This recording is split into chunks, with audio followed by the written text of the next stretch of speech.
Welcome to another Transformers Prime Arms Micron review. This time we're looking at Airachnid, the Japanese Arms Micron figure.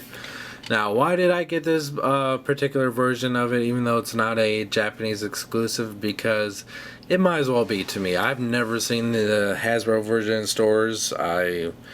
There's never been a sign of it.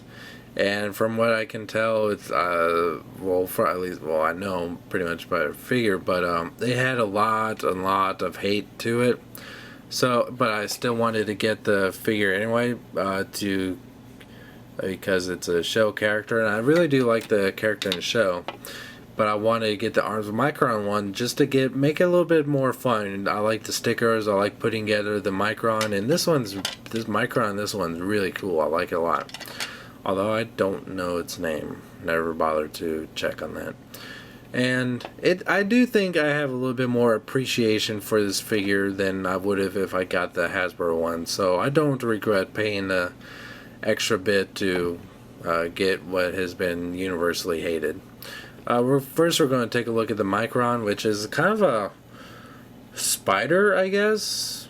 But it's not really clear. It does have 6 legs as opposed to 8, or if you want to count these as legs, you might want to do that.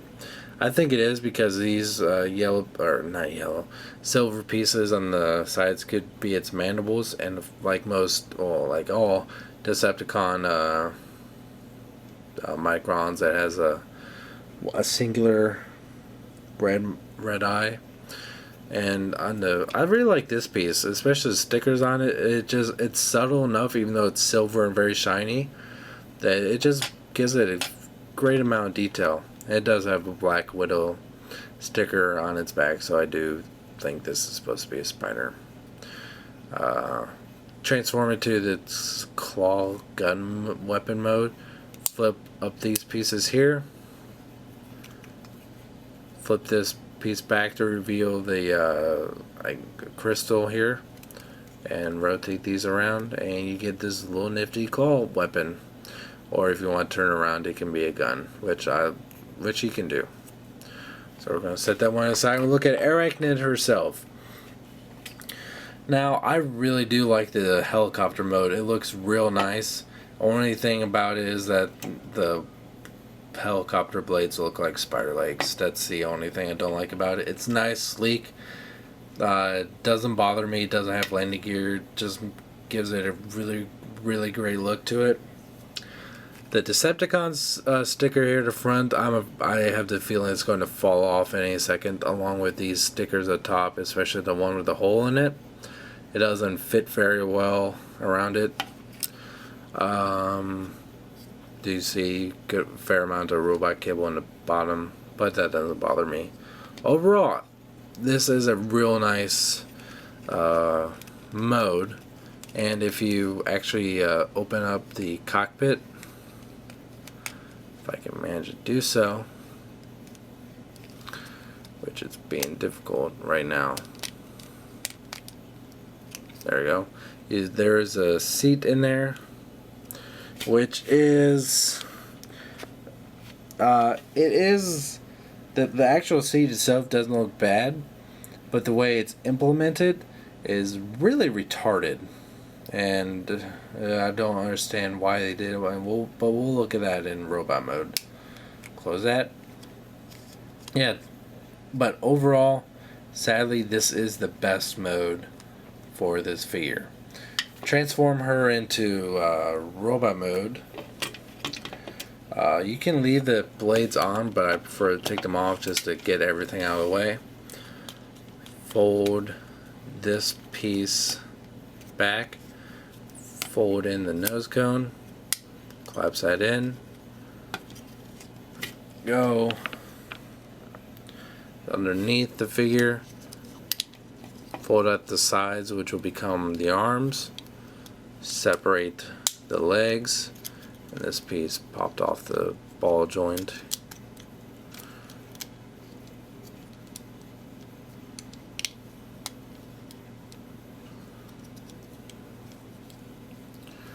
Fix it. There you go. And just fold out the feet.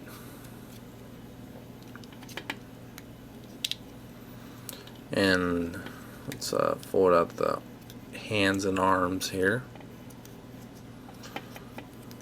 And take the helicopter section here in the back and push it up to reveal the head. And these damn shoulders are really frustrating. This is probably one of my least favorite parts about it, because there's just no room there just to move it. Even when you have them folded out, there's just hardly any room there. And she looks really funny right now. And these pieces here in the back are just frustrating. Get her standing for a second. Take the copter blades, fold this piece forward like that, and go ahead and reattach it to the back. And the piece that has a hole in it will kind of secure in over this notch on the cockpit. Fold in the spider arms a little bit. I like to go about to here, just because it looks a little bit better to me. Plus, the figure itself is very back heavy anyway, and that just helps a little bit, and it just saves a little bit of space for when you display her, and it looks a little bit more menacing. And these stupid things just keep on I don't quite understand this part here, but there you go. There she is in robot mode. Okay,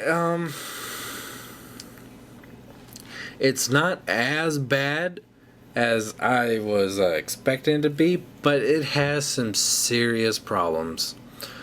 Problem number one: these stupid things are pointless. They don't lock in whatsoever, and they just make the figure more back heavy than it already needed to be. It's very difficult to get her to stand, even when she has as much weight of the back as possible.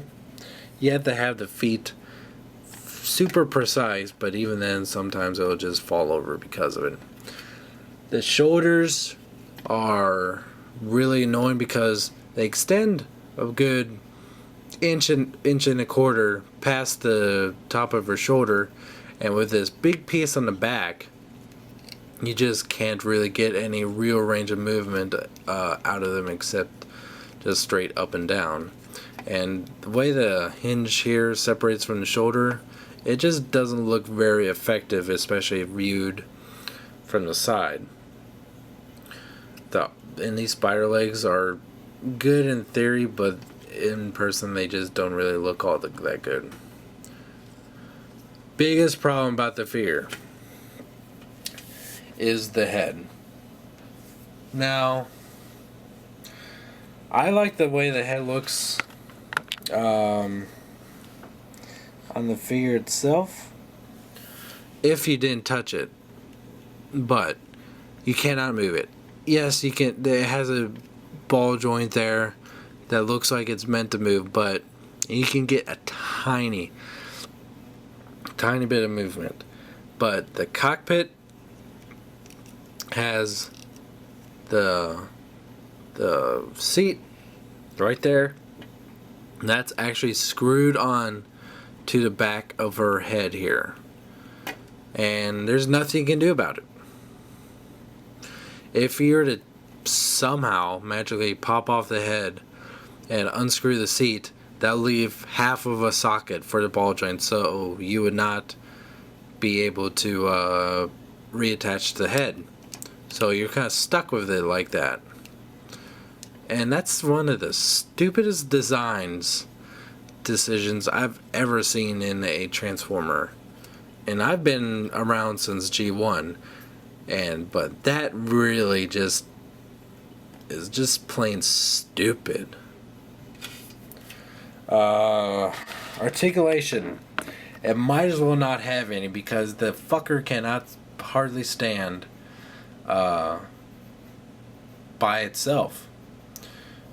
It has, like I said, it has a ball joint in the neck, but it might as well not even be there. It has a tiny little ball joint in the shoulder, which might as well not be there, just might as well be a swivel. The shoulder or elbow articulation is very limited, just even though it's double hinged, because of the bulkiness of the rest of the arms. It just feels very lackluster. And it also has a swivel in the hand, so she can wave, hello, hello, and you can see a giant hole in my hand. Oh my god, how'd that happen? It's on both of them. No hip or waist joint. Does have a ball jointed hip right there. Should have meant waist. But it can barely go in and out or back and forward, which is unacceptable. Really standard knees, which might as well not even be there because she can't really pose any wave with them. No foot articulation, and has part of the helicopter's heel support. So posability, this figure sucks in that department. But why do I not like it, or do I not hate it as much as anyone else? It's mainly for display, which I think is the only real and these stupid elbow hinges, they keep on collapsing on themselves. I think the display purposes of this figure are the only redeeming factors of it. But playability wise, it just sucks. It's really, really awful. Like, I'm amazed I was able to get that thing to stand up just now. I was totally expecting just to completely fall over there. I still really do like the head design on it, but just overall there's just so much more that they could have improved upon. Yeah, the helicopter mode is definitely the redeeming factor in this figure. And if you're feeling brave, you can take her ridiculously huge arms of Micron, especially compared to her, and it already falls over, and put it in her hand,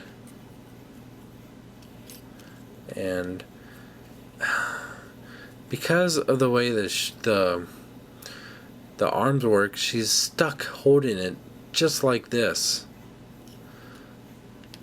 Or you can take it on her elbow right here, which looks alright, I guess. Or you can do some like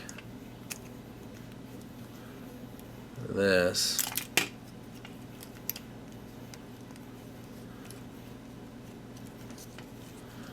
Which maybe looks a little bit better, but hardly. These pieces right here really annoy me. It's a good thing about it, if you get her to hold it like that, it does become a little bit less back heavy. Overall, the figure is not very good. Oh, I forgot to mention that you can, peg this anywhere when Airachnid's in helicopter mode. This is not a good figure. It's not a great figure. It's not good, but it's by no means the worst figure. It does have some really, really stupid design decisions, but the only really redeeming factors I do have for this figure are the helicopter mode, and the robot looks great. If you minus the helicopter bit on the back, but if you just leave it on a shelf and don't touch it, I think that's the best way to have this figure, because playability wise, it's just horrible. For the regular Transformer fan, I really could not recommend buying the Hasbro one, much less importing the Japanese version. But if you do decide to get it, you probably already really know what you're getting into. so you know that it's going to be a bad figure, so you can't really